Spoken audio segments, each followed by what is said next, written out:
তিনি যখন রোদের মাঝে খোলা আকাশের নিচে হাঁটতেন, সাহাবারা তাকিয়ে দেখতেন আমরা ভীত সন্ত্রস্ত, আমরা এই রোদের মাঝে বাইরে যেতে চাই না, যেখানে ধান দিলে খই হয়ে যাবে, চাল দিলে মুড়ি হয়ে যাবে।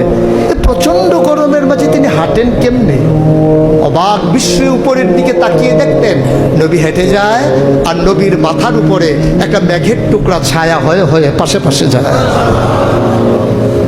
এবড়ো থেবড়ো পাথরগুলোর উপর দিয়ে আমার নবী যখন হাঁটতেন, পাথরের কোনা বের হওয়া পাথরে সবাই হাঁটতে ভয় পেতেন, অথচ নবী সেই এবড়ো থেবড়ো পাথরের উপর দিয়ে হেঁটে যেতেন।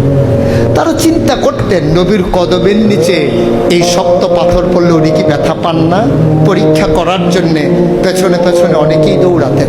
দৌড়ে দৌড়ে নবীর কদম মুবারকের নিচে যে পাথর পড়ে গিয়েছিল ওরা হাতে তুলে দেখতেন নবীর কদমের সম্মানে শক্ত পাথর তুলার মতো নরম হয়ে গেছে।